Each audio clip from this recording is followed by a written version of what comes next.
Hey, welcome back, or welcome for the first time, depending on how you found this. I don't use my name on this channel. I don't show my face. That's a choice I made early on, and I'm going to keep making it. What I do instead is bring you stories. Stories that people posted online at 2 in the morning because they had no one else to tell. Stories that got buried in forums and comment sections and threads that most people never scroll far enough to find. Some of them have explanations. Most of them don't. All of them are worth sitting with.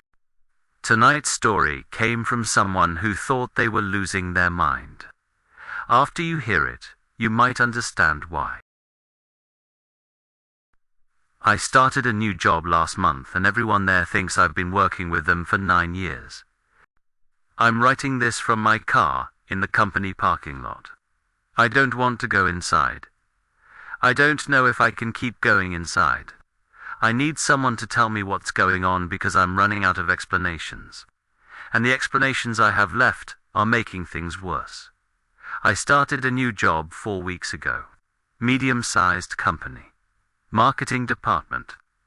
I went through a normal interview process. 3 rounds. I received the offer email on a Tuesday. I signed the paperwork on a Friday. My start date was the following Monday. I have the email chain. I have the signed offer letter. I have the first paycheck. Everything dated within the last month. On my first day, a woman from accounting hugged me at the coffee machine and said, "Welcome back. We missed you." I assumed she was being friendly to a new employee. I laughed and thanked her. She seemed confused and said, "What do you mean by new? You've been here since I started." I let it go. People can express themselves poorly. First day nerves on both sides. By the end of the first week, I had collected 6 similar incidents. An IT guy asked me how my dog was doing. I don't have a dog and never have. An HR woman asked me if I was bringing my husband to the company picnic. I'm not married. My department director mentioned a project I led in 2019, 4 years before I even knew this company existed. I started checking things out. I went into the company directory. There's a picture of me. The picture is mine, but I never took it. I'm wearing a shirt I don't own. The hiring date listed under my name is January 2017. Almost 9 years ago. I went to HR. The woman at the desk opened my file. She showed me the new hire paperwork I signed last month. Then she scrolled through it and showed me 9 years of performance reviews, salary adjustments, training certifications, and benefits choices, all in my name, all with my signature. The signatures matched mine. I never signed any of it. I asked her if there were 2 employees with my name. She checked there's only one. Me. She said, "Honey, you hit your head or something." I left HR and went to my desk. My desk has photos. 3 framed photos that weren't there at the end of last week. One is of me at what appears to be a company event from years ago. One is of me with 2 children I've never seen before. One is of me holding a small white dog on a beach I've never visited. The children in the photo looked like they could be mine if I had children. There's something about their faces.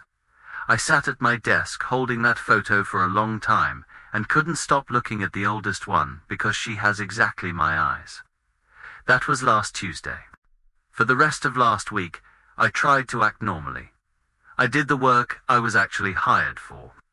I responded to emails about the projects I'm actually assigned to, but people kept making references to things I never did.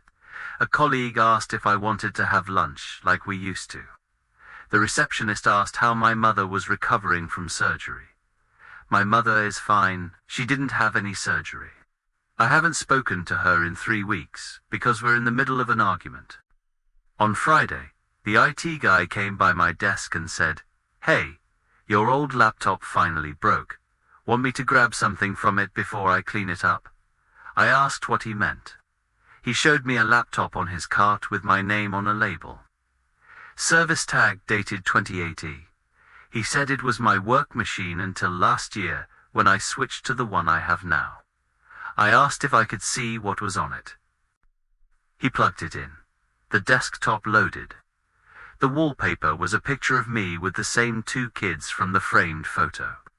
The folders on the desktop were organized the way I would organize them. The browser history was full of websites I read regularly. Searches I would actually do.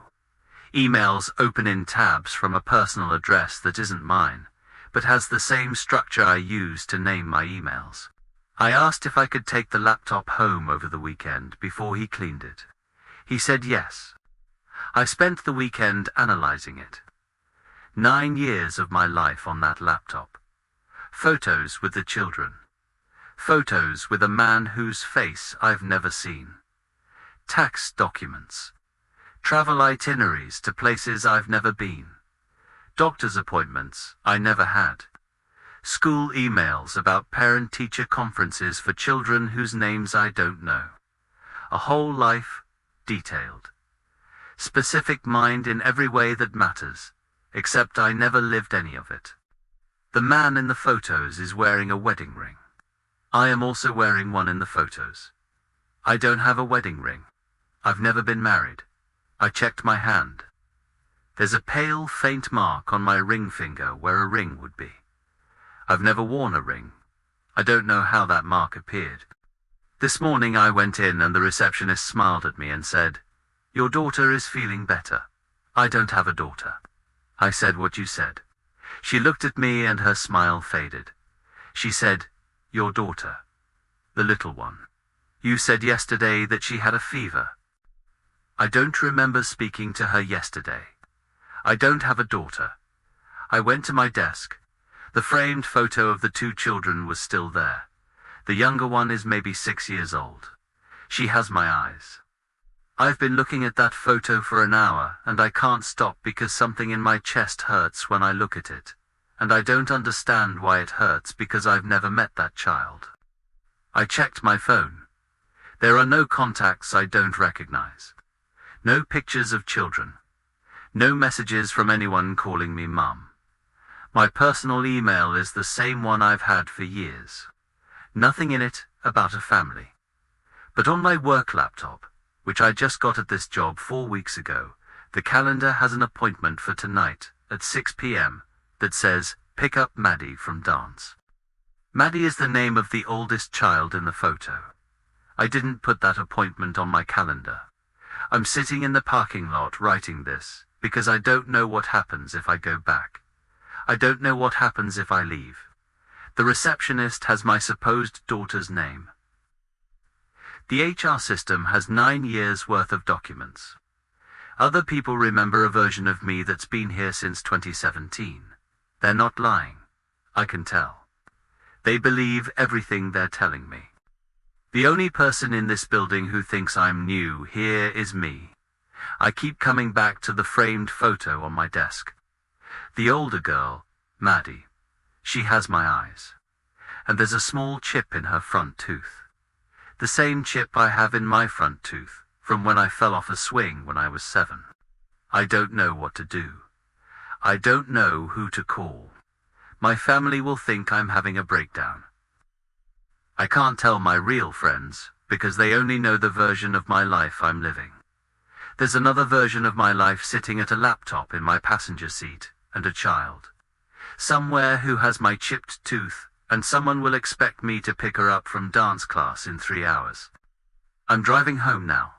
I'm not going back to that building today. If anyone has ever been through something like this, please tell me what you did. I don't know if I'm being inserted into someone else's life, or if someone has been removed from mine. I don't know which would be worse. I just want to know who took the photos. Someone took them. Someone framed them, and put them on my desk.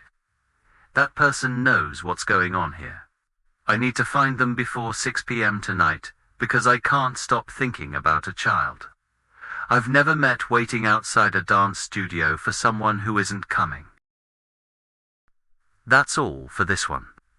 Next week, I have something that makes this story look like a warm-up. Someone sent it to me 2 months ago, and I've been trying to find a way to talk about it since. Subscribe so you don't miss it. I'm only posting it once.